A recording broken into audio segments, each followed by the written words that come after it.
올 한 해 우리는 킹덤 퍼스트라는 주제를 가지고서 하나님 나라를 우선하는 삶을 살기 위해 하나님 나라는 무엇인가에 대해서 나누었고, 그리고 하나님 나라 백성이셨던 예수님이 영혼들을 어떻게 대하는지를 살펴보면서 이 목수의 이야기라는 제목을 가지고서 시리즈 설교를 나누었습니다. 그리고 난 뒤 이제 우리가 하나님 나라 백성이셨던 예수님께서 우리에게 주시는 그 하나님 나라 백성의 정체성의 8가지 복을 살펴보고, 지난주까지 우리 마무리되었죠. 팔복의 말씀이.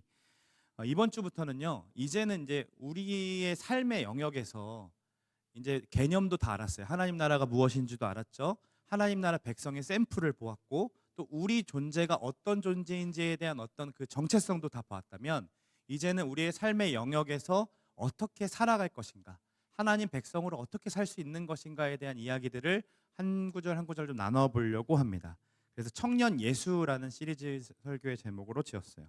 지난주 말씀이 의를 위하여 박해를 받은 자는 복이 있나니 천국이 그들의 것이라 라고 말씀하셨거든요. 지난주 말씀에. 한 주간 여러분 부르신 자리에서 의를 위하여 박해 받아 보셨습니까? 의를 위하여 박해 받으셨나요? 박해 받으신 분들이 있다면 묻겠습니다. 정말로 행복하던가요? 천국이 우리의 것임에 행복하다라는 건 알죠. 천국이 우리 것이기 때문에 행복합니다. 그러나 사실 박해받기를 좋아하는 사람은 없다라는 거예요. 미움받을 용기, 굉장히 유명한 책이잖아요. 우리에겐 그런 용기가 없습니다. 미움받고 싶지 않습니다. 박해받는 거 너무 불편하고요. 사랑까지는 아니다. 나를 이렇게 사랑해주지는 않더라도 관심 정도, 인정받고 싶은 마음들은 누구에게나 다 있다라고 생각이 들어요. 그래서 우리는 세상에서 그리스도인의 정체성으로 살아내는 것 자체가, 드러내는 것 자체가 힘이 들죠. 왜냐하면 지난주 말씀하신 것처럼 다르게 살면 박해받기 때문이에요. 다르게 살면 손가락질 받기 때문인 거죠. 그게 튀는 행동을 하게 되는 것이고, 그 미움을 불러일으키기 때문에 우리는 두렵습니다. 다르게 사는 것이 세상으로부터 도태되는 방법인 것 같고, 누구도 나를 인정해주지 않을 것 같아서 두려워서 그리스도인이라고 말하는 것 자체가 우리에게는 어려운 일이 되어버렸다는 거죠. 정말로 천국이 우리의 것임을 알아서 행복하긴 하지만, 그래서 의를 위하여 박해를 받고자 하는 마음도 있겠지만, 그 전에 우리가 해야 하는 일이 있다면, 우리가 누군가로부터 인정받고자 하는 마음을 내려놓아야 이게 가능할 것 같은 거예요. 아무리 생각해도요.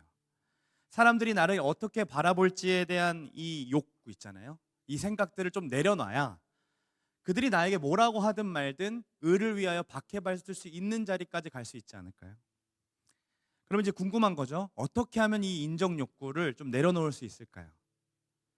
오늘은 이 세례 요한이라는 사람을 통해서 진짜 청년 예수의 삶이 어떠한 것인지에 대해서 좀 이야기 나누고, 특별히 우리 안에 존재하고 있는, 여기서 계속 속 안에 있는 이 인정 욕구를 어떻게 떨쳐내고 팔복의 삶으로 살 수 있는지에 대해서 좀 나눠보려고 합니다. 세례 요한의 이야기는 복음서 전반부에 많이 나타나는데요. 여러 복음서의 이야기를 종합해 보면 그의 아버지는 사가랴였고 그의 어머니는 엘리사벳이었습니다. 예수님과 이종 사촌간이었고요. 예수님의 친척형이 세례 요한이었어요. 그의 라이프 스타일은요, 좀 독특합니다. 검소하고 금욕적인 삶을 살았는데, 광야에서 낙타털 옷을, 선지자들이 입었던 낙타털 옷을 입었고, 그리고 메뚜기와 석청을 먹었습니다. 그 시대 사람들과는 다른 행보를 걸었다는 거죠. 또 그는 엄청난 설교자였습니다. 많은 사람들이 그의 설교를 듣기 위해 몰려왔고요. 그 설교를 듣고 세례를 받고 싶다는 사람들로 넘쳐났어요. 이게 어떤 말이냐면, 제가 오늘 이렇게 설교를 했는데 다 뒤집어져 가지고 예수님 믿기로 작정하고 다 의를 위하여 박해받기를 작정하고 돌아가는 거예요. 그런 설교였으면 좋겠어요. 근데 세례 요한은 그걸 했다는 거죠. 막 어떻게 저 사람 누구야라고 왔다가도 설교 들으면 세례 받고 싶다, 예수님처럼 살고 싶다라고 마음 먹고 돌아갔다는 거예요.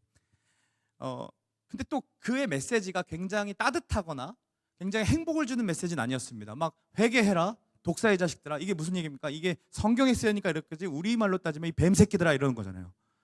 이런 말을 듣는데도 그 설교를 듣고 싶어하고 그 설교가 와닿아졌다는 거예요. 그 당시 엄청난 스타였습니다. 모두가 그를 바라보면 뭐라고 했습니까? 그리스도가 아닐까? 저 사람이? 엘리야가 아닐까? 라는 생각을 했다라는 거죠. 제가 요한이라면요, 아유 아니야 라고 하지만 그 말들을 즐기고 있지 않았을까요? 여러분은 어떻습니까?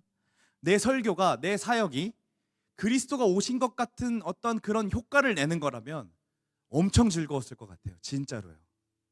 그리고 모두에게 존경받는 엘리야 같은 선지자가 우리 교회에 있어, 이런 느낌의 어떤 칭찬을 받는다면 여러분 어떨 것 같습니까? 아유 아니야, 나는 그런 엘리야도 아니고 그리스도도 아니야 하지만 입은 어떻게 돼 있어요? 웃고 있잖아요 벌써. 이게 숨길 수가 없는 거거든요. 그런데 요한이 어떻게 하냐면요, 드러내어 숨기지 않고, 즉 분명하게 자신은 그리스도가 아니야, 엘리야도 아니야 라고 말합니다. 거기서 그치지 않고 자기의 정체성을 어떻게 설명하냐면, 스스로 가지고 있는 정체성인데 광야에 외치는 자의 소리야 라고 얘기해요. 광야에서 외치는 자야도 아니에요. 광야에서 외치는 자의 소리라고 얘기합니다. 그리고 내 뒤에 오실 이의 신발끈을 풀기조차 감당하지 못하는 사람이 바로 나야 라고 얘기해요. 이게 뭐냐면 신발끈을 푸는 사람들은 종들인데 종보다도 못한 존재가 자신이라는 거죠. 여러분, 누가 이렇게 기억되기를 바랄까요? 어느 누구도 이렇게 기억되고 싶어하는 사람들은 없습니다. 현대판으로 말하면 이런 거죠. 광야에 외치는 자의 소리는 변기 내릴 때 나는 소리야, 나는 그런 존재야, 이런 거예요. 그거 기억나는 사람 있어요? 오늘 변기가 어떤 음으로 났는지? 이런 거 있잖아요. 이런 거 기억하시는, 금방 사라져버리는 소리와 같은 거죠. 이런 존재로 마을 리더로서 남고 싶은 사람, 행정 리더로서 남고 싶은 사람, 목사로서 남고 싶은 사람은 없다는 거예요. 누구나 기억되고 싶고요, 누구나 인정받고 싶은 거잖아요. 하나도 멋없죠. 기억에 남지도 않아요. 그냥 누군가가 저기서 외치는 소리, 이런 거 어때요? 광야에 들려지는 번개 같은 소리, 너무 멋있잖아요. 한 방에 임팩트 있고 그게 딱 이게 보이잖아요. 그런 거 느껴지면 얼마나 좋겠어요. 그런데 광야에 외치는 자의 소리, 이거 자체가 굉장히 사라져버리고 사라지는 존재라고 자신을 인식하고 있다는 거예요. 진짜 근데 멋있어요. 어떻게 이렇게 고백할 수 있을까요? 세상의 의를 위하여 살아가는 삶 자체가 이렇게 멋있는 고백을 할 수 있다면 좋겠는데, 생각을 좀 해보니까요, 우리도 이런 멋진 고백 굉장히 많이 하거든요. 이런 거 있잖아요. 나 예수님만 살고 나는 사라지기를 소망합니다, 이런 찬양들 많이 보죠. 나는 곧 사라지고 예수만 남기를 원하네라는 찬양들 하잖아요. 어렵긴 하지만 고백은 해요. 뭐 그뿐입니까? 예수님이 아니더라도 우리 연애할 때를 생각을 해보면 교제하고 있는 형제와 자매에게요, 귀하고 아름다운 나의 사랑아, 내가 언제나 너를 선택한다, 뭐 이런 고백들 안 해요? 저는 그걸로 프로포즈를 했어요. 그러니까 이런 고백들을 하잖아요. 그런데 맨날 제가 선택할까요, 우리 아내를? 이게 아니라는 거예요. 이게 아니라는 거예요. 위기에, 그러니까 이게 언제 드러나는 줄 아세요, 여러분? 위기의 상황 때에 나를 어떻게 대하는지, 어떻게 반응한지를 보면 알 수 있어요. 광야에 외치는 자의 소리라고 말하는 세례 요한 고백이 이 진짜라면요, 이 요한에게 찾아온 위기의 상황 속에서 요한이 말하는 바가 진짜인지 아닌지가 그때 드러난다는 거예요. 근데 오늘 본문이요, 그 위기의 상황을 얘기해주고 있어요. 성경을 전혀 모르는 친구들이 있기 때문에 친절하게 그 앞의 상황을 얘기해 본다면, 세례 요한이 요단강에서 세례를 주고 있었습니다. 그때 예수님이 나타났고요. 예수님이 나타나서 세례를 받고 올라오실 때 성령이 비둘기처럼 이렇게 임해요. 비둘기가 왔다는 건 아닙니다. 이렇게 막 감싸고 그 위에서 하늘로부터 소리가 납니다. 어떤 소리가 나냐면, 이는 내 사랑하는 아들이요 내 기뻐하는 자라는 하나님 아버지의 음성이 들려요. 삼위로 계신 하나님께서 지금 한 공간에 함께 사역하고 계시고 역사하고 계시는 장면을 보여주는 거죠. 그런데 그 장면을 누가 지켜봤냐면 세례 요한이 지켜봤고, 요한의 제자들도 지켜봤고, 수많은 종교 지도자들과 많은 사람들이 그 광경을 봤어요. 그런데 이제 오늘 이 본문의 내용이 그 바로 직후의 이야기인데요. 어떤 일이 벌어졌냐면, 예수님께서 제자들과 유대 땅에 거하십니다. 그런데 요한도 살렘 가까운 에논에서 지금 세례를 베풀기 시작하는 거예요. 문제가 생겼어요. 어떤 거냐면, 예수님도 세례를 베푸시고 계시고, 그리고 요한도 세례를 베푸니까 사람들이 와서 묻는 거죠. 정결 예식에 대한 논쟁이 있었다고 하는데, 이게 뭡니까? 어떤 세례가 진짜야? 어떤 세례가 더 효력이 있는 거야? 저 예수라는 사람이 효력이 있는 거야? 아니면 너가 진짜야? 라고 묻기 시작했다는 거예요. 이게 어떤 거냐면, 세례 1호점이 있는데 2호점이 옆에서 가서 차린 거죠. 그러니까 이제 문제가 되는 거예요. 어떤 게 원조냐고, 어떤 게 더 맛있는 거냐고, 저 사람이 더 진짜인 건 아니야? 라고 이제 의문을 제기하니 누가 열이 받을까요? 제자들이 열받기 시작한 겁니다. 그래서 여러분, 이 제자들이 말하는 걸 보면 이 열받은 것들이 다 느껴져요. 근데 여러분, 이것처럼요, 비교가 시작되면 우리 마음의 진위가 파악됩니다. 우리의 진짜 마음과 진짜 속내가 비교가 시작됐을 때 다 드러나기 시작합니다. 생각을 해보세요. 제가 여러분들에게 나는 광야에 외치는 자의 소리라고 말했는데 어떤 친구가 오늘 설교를 듣고 이렇게 얘기하는 거예요. 진짜 소리 같아. 뭐 조 목사님 설교는 진짜 그냥 소리 같아. 그런데 지난주 유 목사님 설교는 진짜 칼 같지 않았어? 마음을 꽂지 않았어? 이 얘기가 돌고 돌고 들어와서 저에게 딱 들어오면 참, 제 마음이 어떨까요? 어렵죠. 근데 뭐 이럴 거예요. 아유, 쪼잔하게 뭘 그런 거 가지고 마음이 무너져요 라고 할 사람도 있을 거라는 생각이 들어서 제가 여러분들의 사례를 가지고 왔어요. 여러분들이 어렵게 직장에 들어갔어요. 뭘 해야지 몰라가지고 신입사원으로 이렇게 앉아있는데 동기 신입사원한테 누가 시키는 거예요. 복사 하나 해오라고. 근데 복사를 딱 해왔더니 그 대리님이 이렇게 얘기하는 거예요. 어휴, 동호 씨는 동희 씨보다 센스가 있어서 좋아. 열 받아요, 안 받아요? 어우, 요즘 신입들은 동호 씨 같지 않아. 다 이렇게 센스가 없는지. 뭐 이런 거. 내가 열심히 PPT를 준비했는데 네, 신입치곤 잘했네요. 열받죠? 내가 쪼잔한 거 아니잖아, 그렇지? 누구나 이렇게 비교를 받으면 화가 나요. 내 의도와 상관없이 내 가치를 누군가가 평가해버리는 것처럼 느껴지니까요. 나는 정말 열심히 마을 리더로서 잘하고 있는데, 마을원들을 잘 섬기고 있는데 어떤 사람이 저 마을이 더 활기차 보여, 저 마을 리더는 더 힘내서 하는 것 같은데 우리 마을 리더는 왜 이렇지라는 말을 누군가가 쉽게 내뱉지만 그 말 자체가 우리한테 어떻게 됩니까? 내가 다시 마을 리더 하나 봐라. 그래, 역시 교회는 외향형 인간들만 살아남는 교회야. 막 이런 말 생각 들잖아요. 나 같은 놈들은 하면 안 돼. 막 이런 생각. 그러니까 누구나 이게 비교를 하면 화가 난다는 거죠. 세례 요한의 제자들도 화가 났어요. 원조가 누구예요? 세례의 원조. 우리 선생님이에요. 세례 요한 선생님. 그리고 예수라는 그 청년도 누구한테 세례받고 갔어요? 세례 요한 선생님한테 갔다고요. 그런데 사람들이 다 2호점으로 가는 거예요. 얼마나 열이 받아요. 그 말이 26절에서 느껴집니다. 같이 한번 읽어볼까요? 함께 했습니다. 그들이 요한에게 가서 이르되 랍비여, 선생님과 함께 요단강 저편에 있더니 곧 선생님이 증언하시던 이가 세례를 베풀매 사람이 다 그에게로 가더이다. 보세요 여러분, 요한을 향해서는 랍비라고 부르고 있거든요, 본문을 보면. 그런데 예수님을 향해서는 어떤 존칭도 쓰지 않습니다. 그들도 화가 나죠. 왜요? 졸지에 2호점으로 사람들이 다 몰려가니까요. 그리고 원조인데 사람들이 와서 묻는 거예요. 2호점이 진짜가 아니야? 라고 묻기 시작하는 거. 열받을 만하죠. 자, 이제부터 이 상황에서 비교가 시작됐죠. 원하지도 않았는데 자기 가치가 매겨졌어요. 그랬을 때 세례 요한의 말이 나는 광야에 외치는 자의 소리라고 했던 그 정체성이 진짜 정체성인지 아닌지가 드러나요. 이제 세례 요한의 행동을 통해서. 이런 위기 때 대부분의 사람들은요, 나 자신을 증명하고 싶어 해요. 그렇지 않습니까? 그동안 내가 광야에서 어떤 생활을 했는지 알아?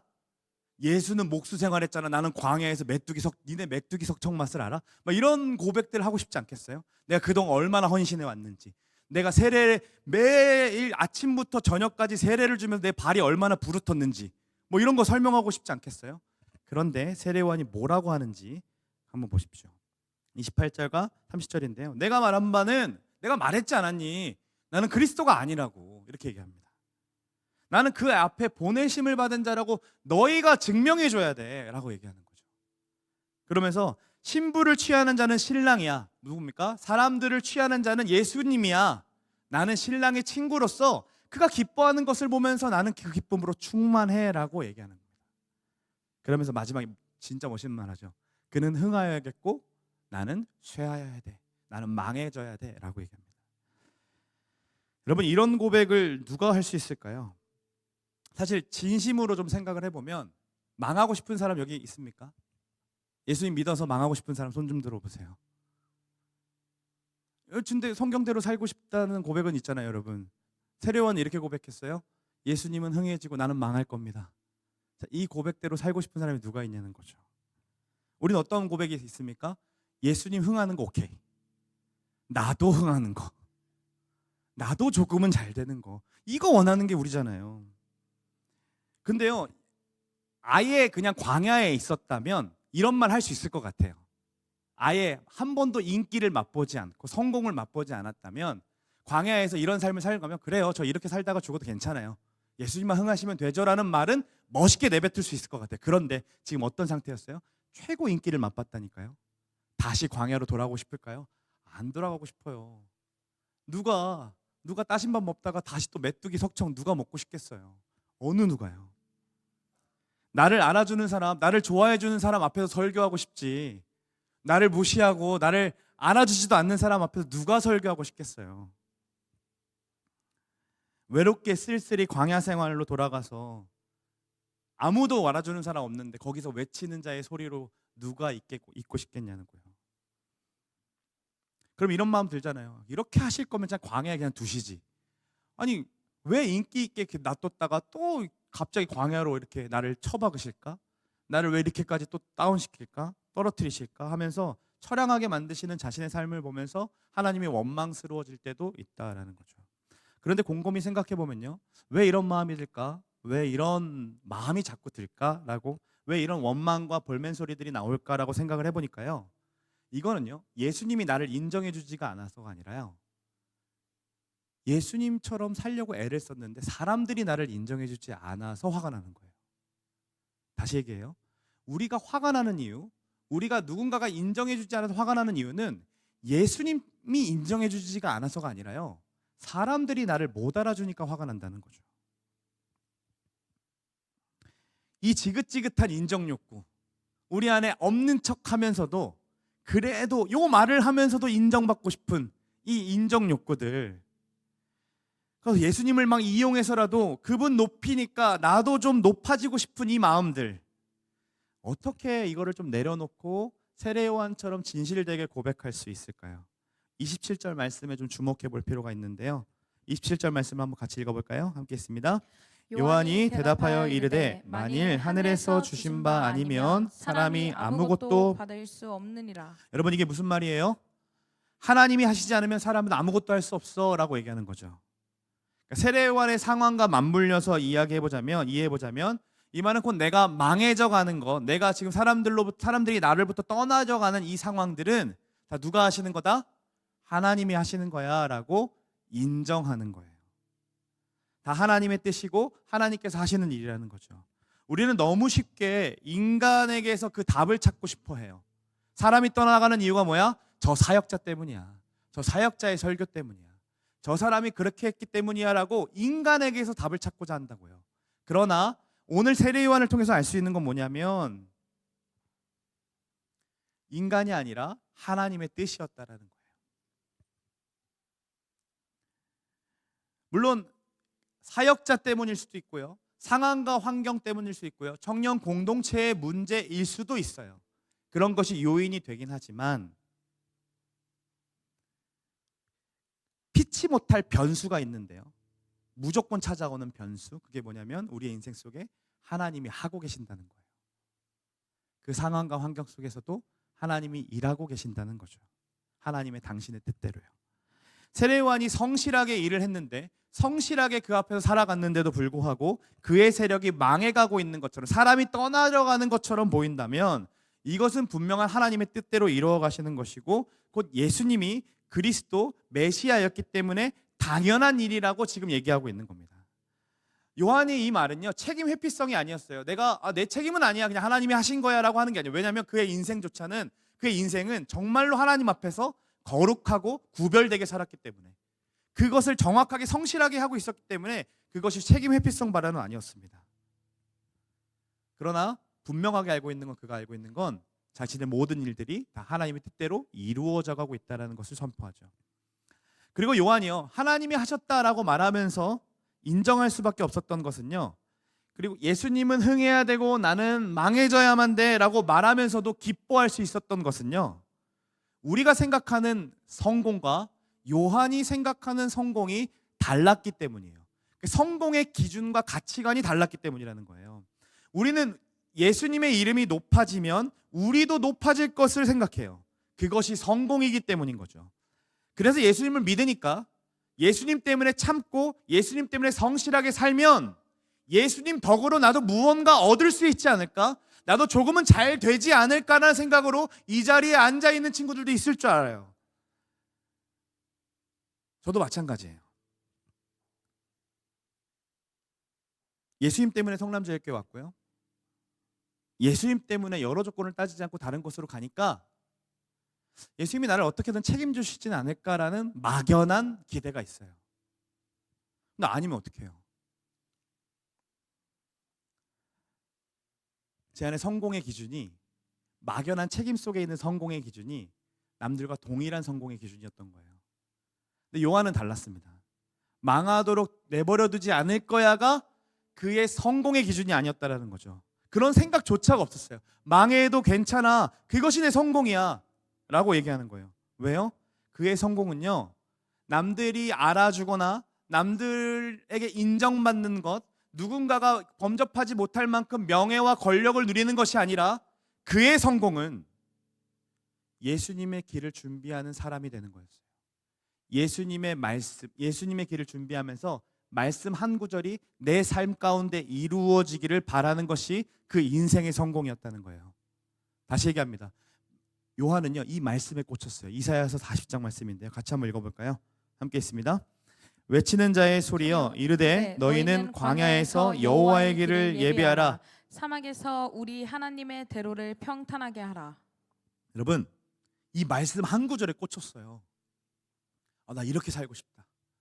나 진짜 내 인생 이렇게 한번 걸어보고 싶다. 그래서 그는 광야로 나가는 겁니다. 광야에서 외치는 자의 소리로 누가 듣던 말든 회개와 죄사함을 선포했던 거죠. 그것이 정말로 말씀대로 예수님이 오셨고 그 일을 보았기 때문에 나 이제 끝났다. 내 사명은 끝났다. 나 충분하다라고 말할 수 있었던 거예요. 그의 삶의 성공의 기준은 말씀을 이루어내는가였어요. 예수님을 자신의 삶 전체로 드러내는 삶, 그것이 그의 삶의 성공이고 그의 삶의 목적이었다라는 거죠. 여러분, 우리는 왜 예배드리고 있습니까? 예배를 드려줌으로 내 삶에 하나님이 조금만 좀 개입하셔서 더 나은 상황과 더 나은 환경을 원하고 있는 것은 아닙니까? 여러분, 우리 왜 공부합니까? 여러분, 그렇게 열심히 공부하는 이유가 무엇입니까? 부모님께 인정받기 위함입니까? 좋은 직장에 취직하기 위함입니까? 우리는 왜 직장 생활을 그렇게도 열심히 하고 있는 겁니까? 여러 사람들에게 능력 있는 사람으로 칭찬받아서 조금 더 고가를 더 많이 받고 그래서 연봉을 늘리기 위함입니까? 더 높은 자리에 올라가는 것이 여러분들의 목적입니까? 네, 그럴 수 있어요. 충분히 그럴 수 있어요. 근데 우리 물어야 됩니다. 뭘 물어야 되냐면 그게 예수님과 무슨 상관이냐는 거죠. 여러분의 공부가 예수님과 무슨 상관이 있습니까? 여러분들의 직장 생활이 예수님과 무슨 상관이 있냐는 거예요. 여러분들의 가족들과 함께 나누는 대화가 예수님과 무슨 상관이 있습니까? 여러분들의 연애가 정말로 예수님과 상관이 있는 연애입니까? 여러분, 우리는 높이 올라가기 위해 직장 다니는 사람들이 아닙니다. 높이 올라가려고 성실하게 살아가는 사람이 아니라 예수님의 자녀이고 예수님이 우리를 보고 계시기 때문에 성실하게 살아가는 거예요. 그분의 인정을 구하면서 최선을 다하는 거죠. 그게 우리의 삶의 목표입니다. 나를 부르신 삶에서 정말로 예수님 높이고 싶어 하는 것, 예수님이 내 삶으로 드러나기를 바라면서 직장과 사업장과 학교와 가정 가운데 이 부르신 자리에서 충성되게 살아가는 것이 바로 우리의 삶의 목적이라는 거죠. 정말 예수님만 드러나고 싶어 하는 것. 성경 어딜 봐도요, 이웃을 밟고 일어나서 높은 것을 차지한 사람에게 예수님이 칭찬하시는 것을 본 적이 없습니다. 예수님이 인정하신 적이 없어요. 오히려 예수님 뭐라고 하십니까? 자기를 부인하고 자기 십자가를 지고 나를 따르는 사람을 제자라고 말씀하십니다. 여러분, 제자가 되고 싶으십니까? 아니면 세상에서 성공하는, 예수님의 인정도 받지 못하는 사람이 되고 싶으십니까? 여러분, 우리는요, 제자입니다. 우리는 예수님을 닮아가야 하는 사람들이며 예수님을 닮아 있는 사람들입니다.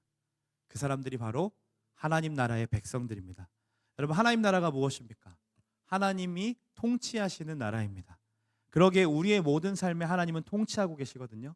하나님 왕으로서 계세요. 그럼 우리는 뭐 합니까? 종으로서 충성되게 살아가는 거죠. 반응하는 거죠. 그분이 하고 계시고 일하고 계시고 일하실 것을 믿으면서 그 자리에서 결과가 어떠하든 누군가 인정해주지 않든 상관없이 그 자리에서 성실하게 그 일들을 감당하는 거예요. 그렇게 살아가는 사람들은요, 사람들의 인정에 흔들리지 않습니다. 왜요? 그게 내 소명이고 부르심임을 알기 때문인 거죠. 세례요한의 마지막 장면을 보면 너무 처참하게 죽습니다. 유대 땅의 인기 스타에서 예수님의 출현으로 막 죽어들기 시작하고, 그리고 마지막에는요, 헤로디아의 딸에게 헤로디아의 계략으로 딸이 춤춰가지고 헤롯이 기뻐가지고 뭐 해줄까라고 했더니 이렇게 얘기합니다. 딸이 엄마 때문에, 엄마가 이렇게 시켰거든요. 세례요한의 목을 주십시오라고 얘기합니다. 그래서 그날 감옥에 있던 세례요한의 목을 쳐서 쟁반 위에 담겨져 옵니다. 멋있게 죽지도 않았어요. 그냥 그 권력가들의 노름에 놀아나서 죽었다고요. 그런 인생이 어떻게 멋있습니까? 그런데요, 사람들은 어느 누구도 인정하지 않고요, 모두가 다 예수님을 바라보며 그렇게 그냥 사라져버린 인생인데요, 예수님께서 뭐라고 평가하는지 같이 한번 말씀 읽어볼까요? 함께 있습니다. 내가 진실로 너희에게 말하노니 여자가 낳은 자 중에서 세례 요한보다 큰 이가 일어남이 없도다.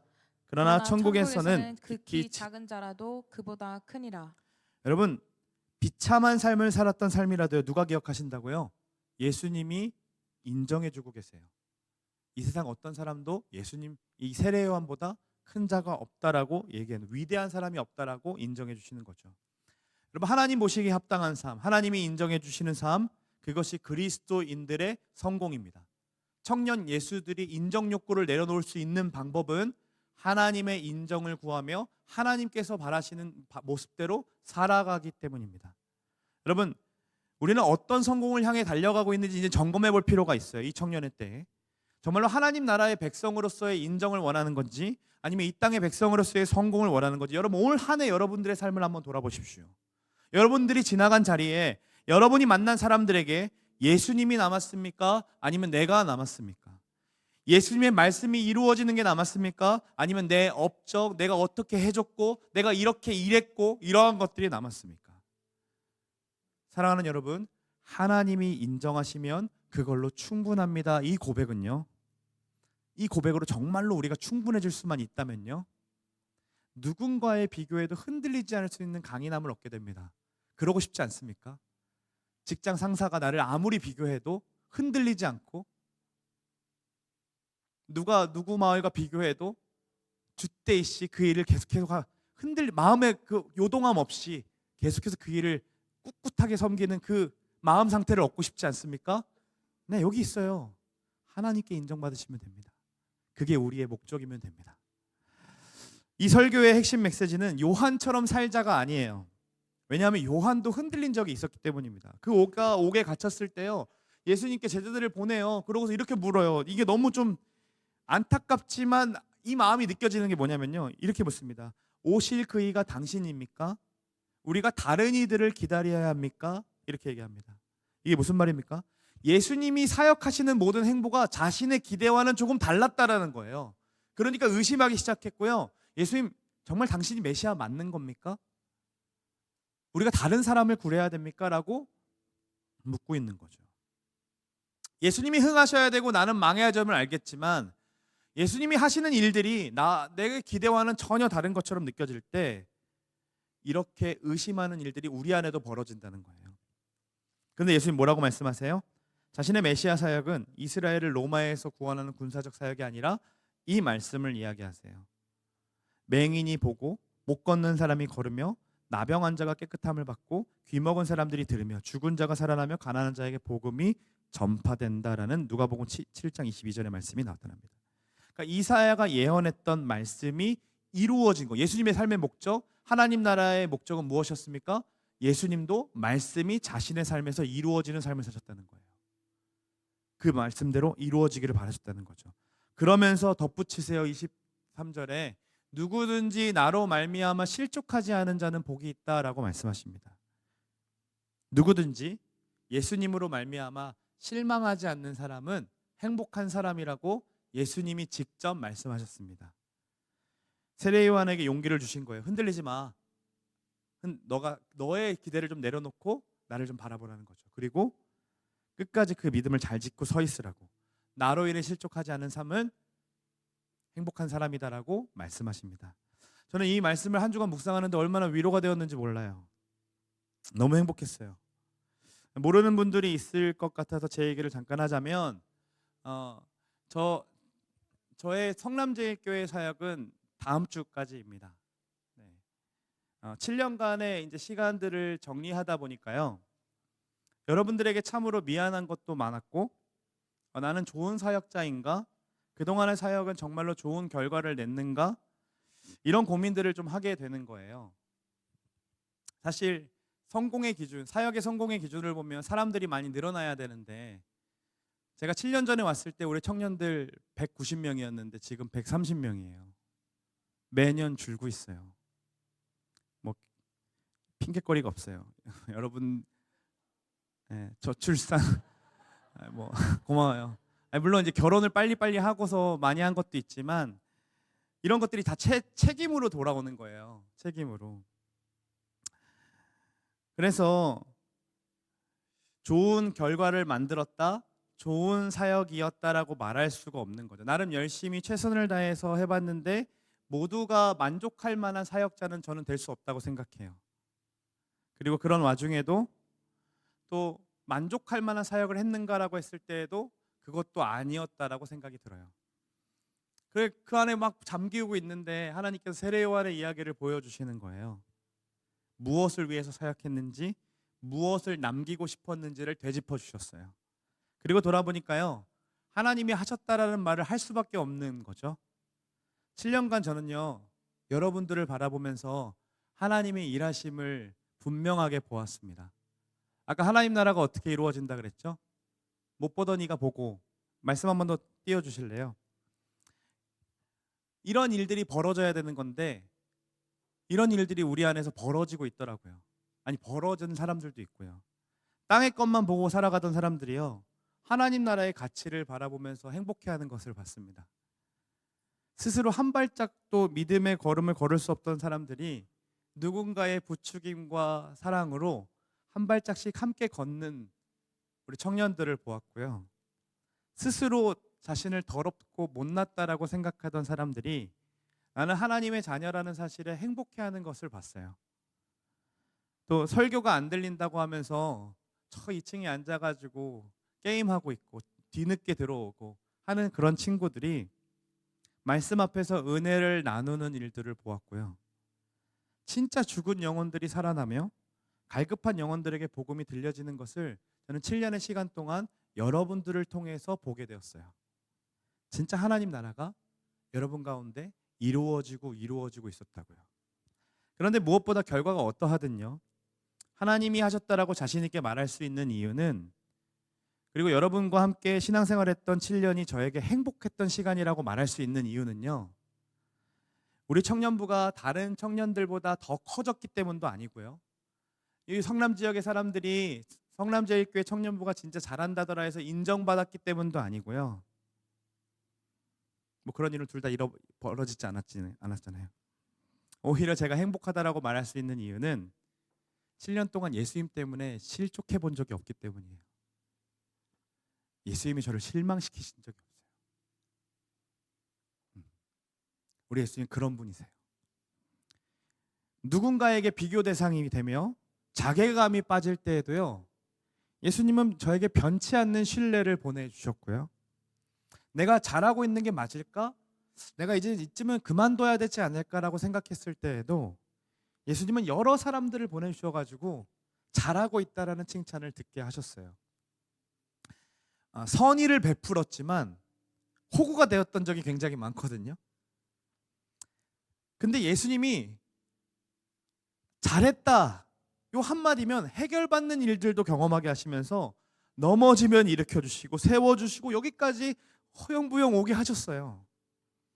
그 사실을 아니까요, 그 사실을 되뇌니까요, 마지막 때에 내가 무엇을 했고 내가 어떻게 했다 보기보다 그냥 예수님만 여러분들에게 남았으면 좋겠는 게 간절한 거예요. 나에게 오셨던 그 예수님, 나에게 실망시키셨던 그 예수님이 여러분과 함께하고 계시고 여러분의 인생을 인도하고 계세요. 직장이 구해지지 않아서 누군가가 나를 어떻게 바라볼까라고 하는 그 염려하는 그 상황 속에서도 내 안에 있는 우울과 내 안에 있는 불안과 내 안에 있는 잠 못 들지 못하는 이 여러 밤들이 너무나도 괴로워서 힘들어하는 그 상황 속에서도 우리 예수님은요, 여러분을 붙잡고 함께하고 계시고 여러분의 인생을 붙들고 계시기 때문에 기억하셨으면 좋겠어요. 그분은 실망을 주시는 분이 아닙니다. 실수가 없는 분이십니다. 실패가 없는 분이십니다. 여러분, 그분을 믿으셨으면 좋겠어요. 지금은요, 저에게 이런 얘기 해요.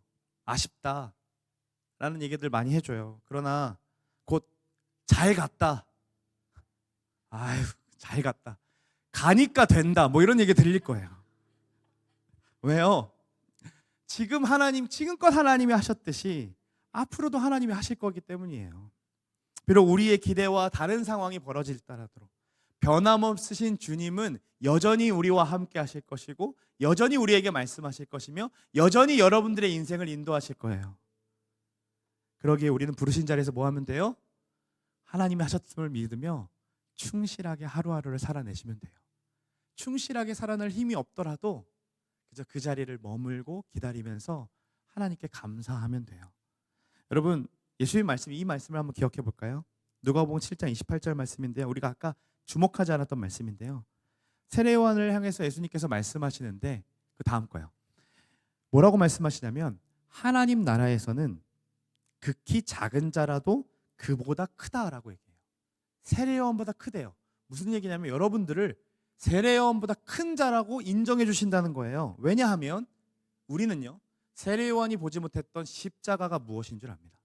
우리는요, 세례요한이 느끼지 못했던 부활 생명이 무엇인 줄을 아는 백성들이에요. 그래서 세례요한보다 큰 자라고 말씀하시는 거죠. 그분이 그렇게 우리들을 인정하십니다. 그때 사람들에게 바라던 인정을 내려놓고 예수님만 올려드릴 수 있는 거죠. 저의 삶뿐만 아니라 우리 피턴 청년들 중에서도요, 광야에서 외치는 자의 소리로 살아가는 사람들이 굉장히 많습니다. 누가 인정하든 인정하지 않든 자신의 자리를 지키면서 묵묵하게 하나님 나라를 이루어가고 있는 친구들이 우리 주변에 굉장히 많아요. 누군지 아세요, 여러분? 예배를 세워가고 있는 리더들입니다.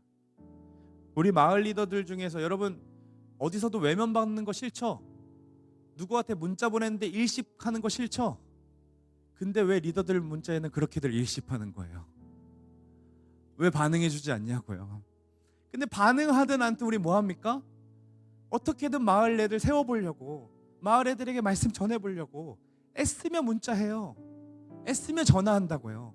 본인의 삶도 힘든데도 불구하고, 본인의 재정 상황도 힘든데도 불구하고 애써서 선물하고 애써서 만나고 애써서 함께 시간을 보내요. 그게 우리 리더들이에요. 그 리더들 때문에 우리 공동체가 서가요. 사역자 때문이 아니에요. 그 광야에 외치는 자의 소리로 있는 우리 리더들 때문에 이 공동체가 서가요. 그뿐입니까? 행정 리더들, 우리 엘더님들 다 각자의 자리에서 광야에 외치는 자의 소리로 살아가는 사람들입니다. 쉬이 사라져버리는 일들을 합니다. 누군가 기억해주지 않아요. 누구도 칭찬해주지 않아요. 도리어 비교하면서 저 마을이 더 낫더라, 저분이 더 낫다, 이런 얘기들이 오가지 누구도 칭찬해주지 않습니다. 알아주지 않습니다. 그럼에도 불구하고요, 그 자리를 꿋꿋이 지켜내요. 그럴 때 어떤 결과가 나왔을까요? 눈먼 자들이 보는 일들이 벌어졌습니다. 아픈 자들이 다시 회복하는 일들이 벌어져요. 죽은 영혼들에게 복음이 선포되는 일들이 일어납니다. 찬양팀으로, 방송실로, 새가족보원으로, 행정리더로, 엘더로, 마을 리더로 섬기는 모두의 삶이 누군가에게는 하나님 나라를 경험하는 일이 되고 있다라는 거예요. 다시 얘기합니다. 여러분들의 귀한 섬김이 누군가에게 하나님 나라를 경험하게 합니다. 시기가 리더 지원하는 시기라 이게 또 의도가 변질될까 봐 너무 싫은데요. 아니에요. 그거 아니에요. 그거 아니야. 정말 여러분들의 섬김이, 여러분들의 자원하는 그 섬김이 하나님 나라를 이뤄가고 있습니다. 여러분, 미디어 팀 섬기는 일도 그렇고요. 다니엘 기도에 누가 오나 안 오나 상관없고 저 자리를 지켜가며 7시에 기도합니다. 1시 10분부터 기도하는 시간이거든요. 오늘은 조금 늦게 시작했지만 1시 10분에 여기 보면요, 찬양팀 다 서 있고 이제 기도하려고 준비하는데 지금 이 인원이 없어요. 딱 5분의 1 앉아 있습니다. 왜요? 예배를 위해 기도하려고요. 이 예배가 왜 은혜를 누립니까? 그들이 앉아서 기도하기 때문입니다. 그렇게 공동체를 위해 기도하는 이들이 있기 때문에 이 공동체가 세워져 가고 세워져 가는 겁니다. 사랑하는 여러분, 그 일을 포기하지 말아 주십시오. 부탁입니다, 여러분. 그 일을 포기하지 말아 주십시오. 비록 우리의 사역이 세례요한처럼 어느 누구도 기억해 주지 않는 쉬 사라져버리는 사역이 될지라도 예수님이 내 삶에서 실족하게 해주신 적이 한 번도 없기 때문에, 그분은 나를 실망시킨 적이 한 번도 없기 때문에 그 자리를 지키며 공동체를 섬기는 여러분들 되시기를 소망합니다. 우리는 정말 예수 믿는 것이 맞는가? 세상에서 너무 손해보는 일 아닌가? 세상에서 도태되는 건 아닌가? 저 사람들한테 인정받지 못하면 나 이렇게 그냥 망해져 가는 건 아닌가라는 생각이 들 수도 있어요. 그러나 여러분, 하나님은 아세요. 하나님은 여러분들의 성실을 알고요, 하나님은 여러분들의 섬김을 알아요. 하나님은 여러분들의 헌신을 알아요. 반드시 갚으십니다. 반드시 갚으십니다. 그분을 믿고 성실하게 살아주십시오. 그분을 믿고 그리스도인답게 말해주십시오. 그분을 믿고 그리스도인답게 행동해 주십시오. 그것이 청년 예수의 삶입니다. 우리가 원하는 삶은 세상의 인정이 아닙니다. 예수님을 높이고 높이는 삶입니다. 세상에서 어떠한 영광을 누릴까가 아닙니다. 예수님만 영광을 누리시도록 살아가는 삶입니다. 우리 그 일을 해봅시다. 아무도 그거 원하지 않는 세상, 자기 어필하려고 애를 쓰고, 사역자들도 마찬가지로 여러분들을 이용해서 나 이렇게 사역한다, 나 이만큼 잘한다라고 애쓰는 그 세상 속에서 아무도 기억되지 않아도 예수님이 기억하면 그걸로 충분하다는 거, 우리 한번 그렇게 살아봅시다. 그 일을 끝까지, 우리 예수님 다시 오실 때까지 그분을 기다리며 그 일을 행하는 우리 모두가 되시기를 간절히 소망합니다. 우리 같이 이 찬양 올려드릴까요?